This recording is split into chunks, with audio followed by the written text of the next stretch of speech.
La boucle est-elle bouclée? Je l'ignore, mais en tout cas, de mon point de vue, la flotte Savage Gear est désormais complète avec ce nouveau modèle que je m'apprête évidemment à vous présenter dans une seconde. Mais d'abord, petit tour d'horizon de cette fameuse flotte. Alors j'ai amené mon petit 150, il y a aussi le 170 de Maxim, et puis cet énorme modèle 180, ambiance qui me rappelle un petit peu les vestiaires.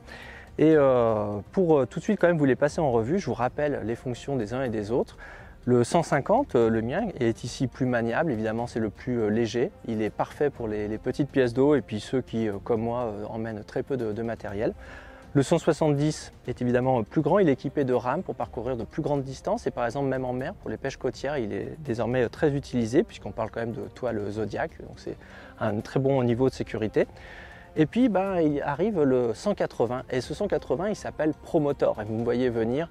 Maintenant, la motorisation va être rendue très facile sur ce nouveau modèle Savage Gear. Mais avant d'attirer aussi votre attention sur la forme de ces nouveaux flotte tubes, juste un tout petit point de détail. Certes, le 180 est beaucoup plus gros que le 170, puisqu'il fait aussi 120 de large, mais il ne fait qu'1 kg de plus que le 170, donc il reste assez facilement transportable. Mais avant de le mettre debout et de vous le présenter dans le détail, juste 2 petits points. Il est comme les autres fourni avec 4 bacans étanches. Bacans qui sont aussi disponibles en pièces détachées, tout comme le siège que je vous présenterai dans une minute.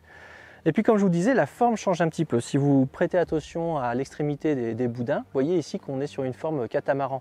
Et évidemment, c'est logique, si vous motorisez, vous allez aller parfois en marche arrière pour un flotte tube. Et comme les flotte tubes, on avance en marche arrière, en fait, ça sera une marche avant. Et pour que cette marche avant soit rendue possible, il ne faut pas qu'il y ait cette forme de boudin pointu qui est plutôt orienté vers le bas et qui peut venir freiner dans l'eau l'avancée du flotte tube. Mais il y a aussi la proue qui a changé, elle n'est plus pointue comme sur les autres flotte tubes. Elle est cette fois-ci plate, c'est d'ailleurs une 3e partie gonflable, c'est 3 compartiments que l'on va gonfler au lieu de 2.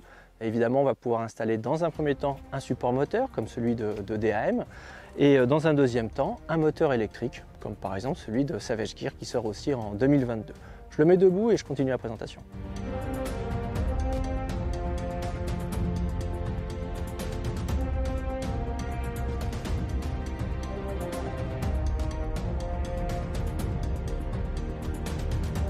Alors voici, je l'ai mis debout. Qu'est-ce qu'on va trouver? Comme je vous le disais précédemment, on va trouver une proue plate qui va permettre d'installer le support moteur, puis dessus votre moteur électrique. Il y a la sangle de tirage, dont vous connaissez déjà l'existence sur les autres modèles. Et puis sous ce filet, il y a, comme je vous le disais, un premier bacan étanche, 1, 2, 3, 4, comme promis.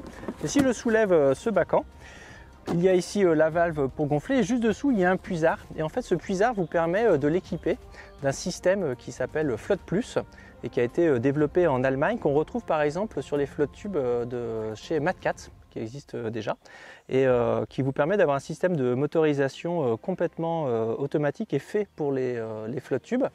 Donc qui est beaucoup plus performant mais aussi évidemment plus onéreux qu'un simple support de moteur électrique avec un trolling moteur habituel.